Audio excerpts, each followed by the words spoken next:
All right. As you can tell from the title, this is a pretty heavy video. I'm going to try my best to get through it as smoothly as I can. This is my second take at it. Hopefully we can get it right this time. And sorry if my brain's just not all the way there for everything, but I just want to do this the best way I can because I feel like, you guys deserve to know everything that's going on, everything that happened. We're in this weird little setup here with the arcade machines because I didn't want to do it in our normal filming setup. Just because this room or the show is not really about this type of stuff.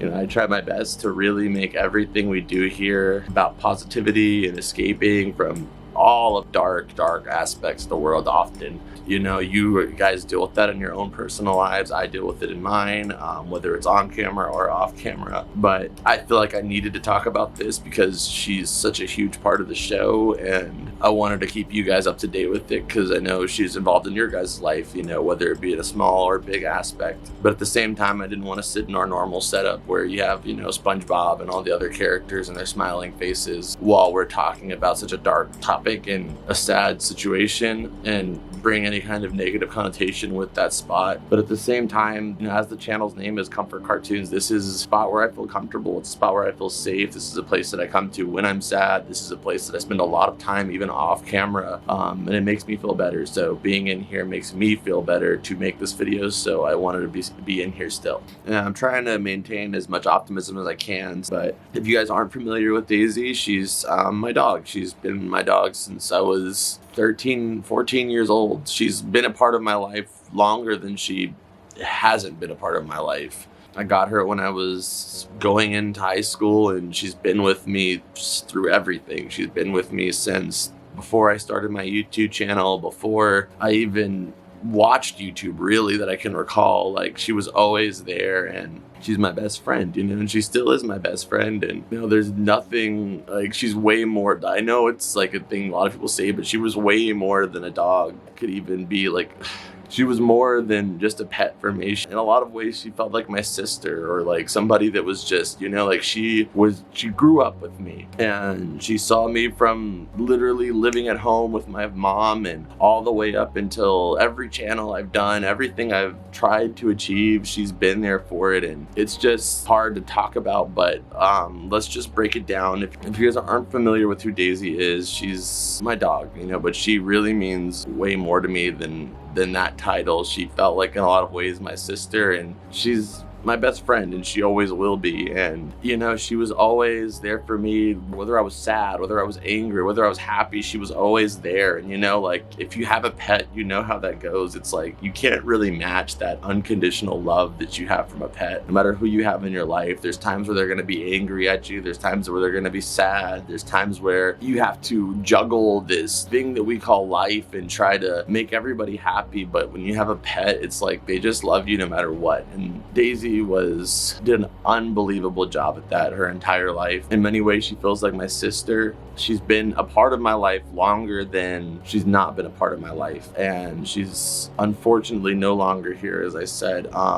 If you guys can recall, Daisy had a lot of medical issues. No, she was blind. She was deaf first. She was deaf for a long period of time. That happened maybe about 2-3 years ago. She was still happy, still having, a good life, and she was still in a good position. Daisy's had a lot of medical issues always. Like, she's had kidney stones, she's had bladder stones, and me and my mom have always done whatever we could to somehow make things work for her. Whether we had to get surgeries for her, pay for prescription food, do whatever it was to make sure her life was still happy. And she recently started having a lot of issues with just general fatigue.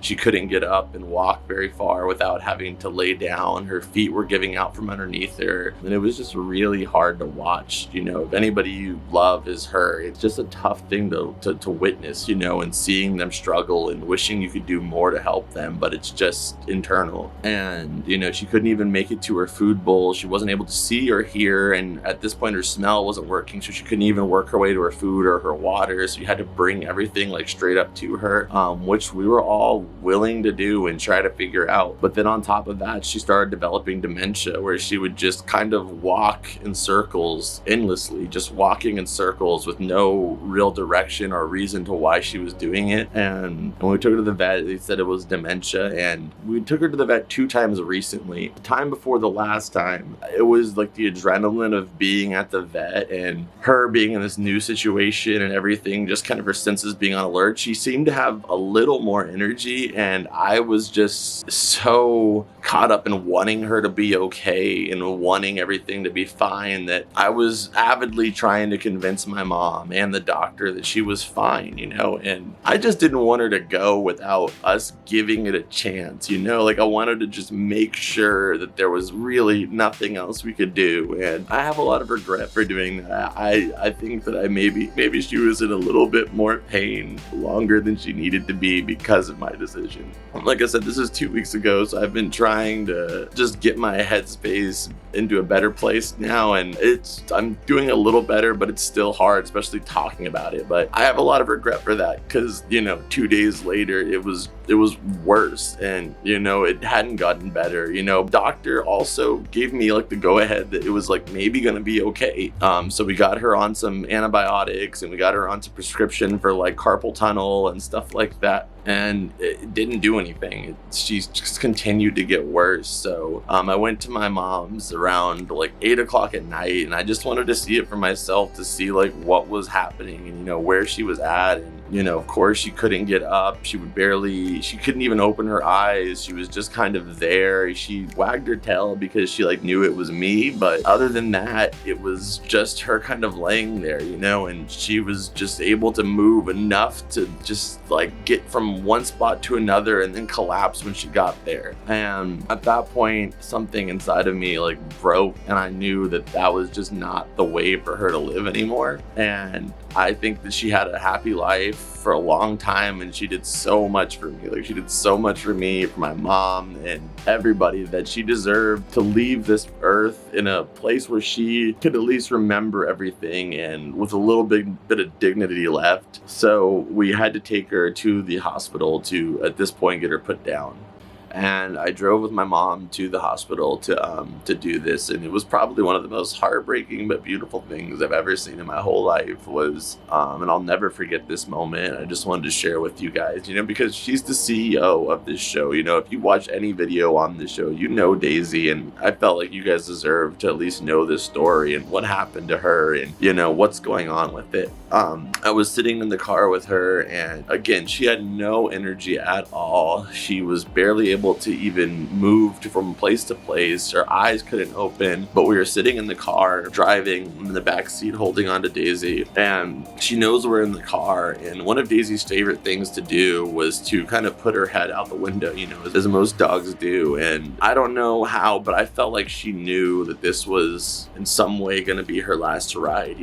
I felt like she could feel the energy in the car. I was trying my absolute hardest to be calm for her, because I was doing research and I heard that they can feel your energy, and if you're stressed, they're going to be stressed. And the last thing I wanted her to do was leave this place being stressed. And she was like pushing her arms up on my arm here as I was holding her like this, pushing her arms up to kind of get up. And I was trying to understand, what was she doing? Like, she had no energy, and why now is she trying to do this? And I realized she wanted to put her head out the window, and that was the weirdest thing, because it's like her body was old, but her spirit and her life force was still so young. And that's what made it so hard to make this decision, because I just felt like she wanted to do so much, but she just couldn't. And I was able to hold her up and roll the window down, and she was just putting her head out the window. Her eyes were still closed, but you could tell her tail was wagging slowly. She was happy just to be able to smell the earth for one more time, smell life and feel the breeze in her hair. And it was really just an unbelievable sight, just to be able to see somebody so down and physically in such bad condition, but still want to enjoy the last little pleasure of life. And it inspired me so much about just, the instinct of life and how rough times can be sometimes, but just appreciating those little things like a breeze in the car, and I felt in my heart that she knew what was happening. And that was just, she just wanted to get one last smell, one last, breath of fresh air before we took her into the hospital. So I kept her like that, and I put her down a couple times just to see if that's what she really wanted. And then she just kept going back up. Like she just kept going back up there. And I held her there and I let her have her head out the window as long as we could until we arrived. And we went in there, the doctor analyzed her and said, yeah, you guys made the right decision to bring her here. And there's really nothing else that we could do. She's having kidney failure. Like I said, she had kidney stones before. There's only a list of surgeries that you could do that might still not even work. And at the age she is, it's just gonna make her in more pain. So we had to make the decision at that point, which we had already made the decision just from seeing how much pain she was in, that we had to put her down. When we had her, they put an injection in her for her to, fall asleep first. And then they put a secondary injection in to then, put her to sleep. And they did the first injection just to put her into a deep sleep. And that injection was enough to just put her completely just for her to pass away. And at that point, I was trying my best for my mom, for Daisy, to just keep strong up until that point, to just keep everything under control, because I didn't want her to feel that. And as soon, I thought I was strong and I felt like I was doing okay, but as soon as they just said the words that she was no longer with us, I was hysterical and I couldn't control it. And I was just crying and screaming for 30 minutes straight. I could not stop. And I've never really had an emotional response like that to anything, really. But I think it was just the buildup of just the pain of just, life is just exhausting sometimes, with my grandparents passing away, my grandma, my grandfather. We had a family friend that passed away, and then Daisy passing away. It just felt like I was running this race and I just couldn't take any more steps, and I just kept crying. But my mom said, Daisy, my grandpa, all these people, they would want you to be happy. And it's like I said, it sounds like a thing you would, normally hear, but it's like when you're in that state, it's hard to really remember that. And Daisy really was the kind of dog that always loved to just make you happy. If she was sad, she would literally go and lick your tears as they're falling. She would always, cozy up to you and try to see what she could do to distract you and be funny and weird and make you laugh. And I understood my mom was 100% right, that Daisy, my grandparents, none of them, and I hope the same thing for you as well if you're going through anything like that, is just to try to remember that those people loved you and they only want the best for you in your life. And whether it's regret, whether it's pain, whatever it is you're going through, just know that those people loved you enough to not want you to be like that. And for you to be able to move on and have the happiest life that you could possibly make for yourself, and in some ways do it for them, and it doesn't mean you have to be perfect. That doesn't mean you have to do anything in specific besides live the best life that you know how and do the best that you possibly can. And that was instrumental for me recovering through it. It was just reminding myself that over and over and over again. Every single time that crept in, almost every single time I thought of Daisy, it felt like somebody was punching me in the stomach. And I had to remind myself, this is not how Daisy wants you to feel. This is not how your grandfather wants you to feel. This is not how anybody that you've lost is how they would want you to feel. And to honor them, try your best to make the movements and be happy, make other people happy. And that's why I've continued to try to keep uploading, keep doing everything that I normally do, even though a lot of times doing the intro for the last week here, trying to come up with the scene at the beginning with Daisy, being our CEO, I didn't want to talk about it immediately because I just knew I physically wasn't in the right place to do it. So I just wanted things to go on as normal. And every intro, after the intro stopped, I felt like just collapsing because it was so unreal and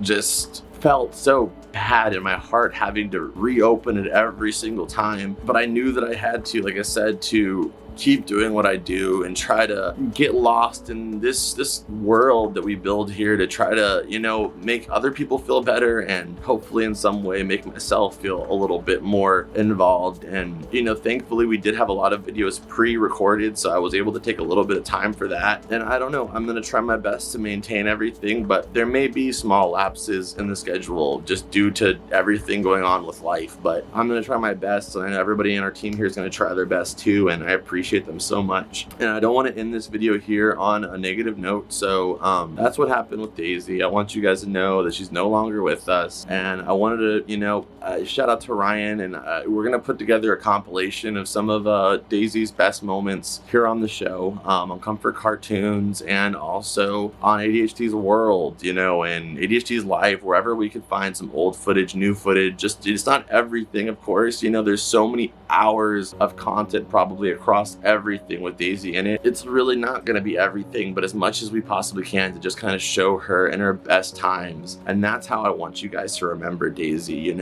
that's how I'm going to remember her, is not as that last day that I was with her, but all the years of happiness that she gave me.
So thank you guys so much for watching this video, and just know that Daisy loved you guys. Like, she loved being on camera. She loved, interacting and doing things for the videos. She just was always down for a good time, and that's what made her so awesome. So like I said, just remember her like that in the best mood, in the best way possible. And there's not going to be an intro on the show anymore with Daisy being the CEO. It's really hard for me to do that every single video, and I feel that it's best to just let her rest, let her spirit and her embodiment just kind of rest at this point. And I do have another dog, as many of you guys know, Hunter, who was great friends with Daisy. They spent a lot of time together, but nobody will be replacing the role of CEO. She'll always be our CEO, and the role of hers is just going to retire. Like, the CEO position is gonna just not be a thing anymore. And we're always gonna miss, as a group, as this, I guess you could say, this business, we're always gonna miss our CEO. And thank you guys for watching the video, and I'll try to make the next one hopefully a little bit more lighthearted as they usually are. But again, just thank you guys for always being there for me, and thank you for loving Daisy and showing her all the love you guys have over the years. And I know she appreciates it immensely. And I'll see you guys in the next one.